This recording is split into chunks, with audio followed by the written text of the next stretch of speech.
luften den var tyk på Hotel Monopol. Thomas Anker Hartwell i hver sin lænestol. Hvor skal vi dog få med dem den her gang? Sagde Hartwell, og Thomas sagde: Hør nu engang, jeg sender 200.000 strejkevarsler til dig, og du 70.000 lockouter til mig. Så bolden givet op, så kan Anker gribe ind og stoppe konflikten med sit samfundssind. God bliver der ballade, men det går sgu nok. Får man initiativet, det er jo bare sådan lidt pjok. Der bliver et par strejker, en dag eller to, og så har vi fred til at holde lønnen i ro. Sådan spåede Thomas, og sådan blev det fat.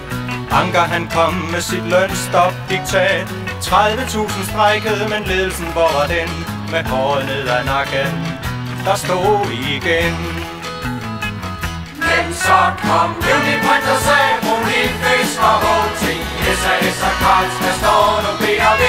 Almindelige folk som dig og mig, der bare kunne se, at der ikke er anden vej. Når priser og skatter, de tårner sig op, kan vi så gøre andet end at sige stop. Når LO og regeringen spiller kapitalspil, kan vi så gøre andet end at kæmpe selv. Skreg Hartwell vild og gal. Du sagde, du kunne stoppe dem, men du er jo fuld af pral. De kulier har besat det her sådan Uniprint. De vil have deres job. Få dem væk, før det bliver kendt. Lad bare mig, sagde Anker og ringede Orla op. Send politi og hunde, se at få ryddet op. Men næppe var der ro, så var den gal igen. På Nifisk forsvarede smidende deres løn, og kravet det lød fra jernbaronerne. Nu må forbundet gå til makronerne.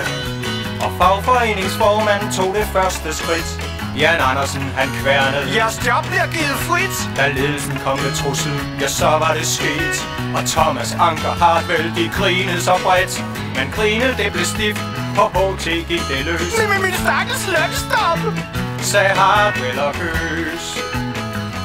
For der var Uniprint og sagde, Brunlin, Fisk og HT, SAS og Carlsberg står nu B&V. Almindelige folk som dig og mig, der bare kunne se, at der ikke er anden vej. Når priser og skatter, de tårner sig op, kan vi så gøre andet end at sige stop.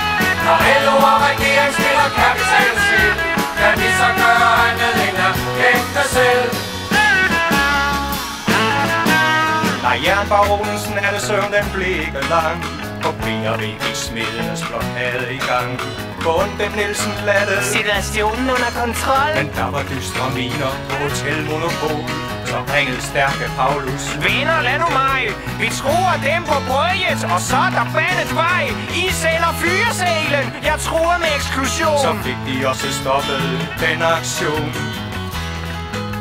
og strejkerne alligevel gav et resultat og slog et hul i Ankers lønstop-diktat. Så skyldes det én ting, men også kun den, at arbejderne de slog så hårdt igen.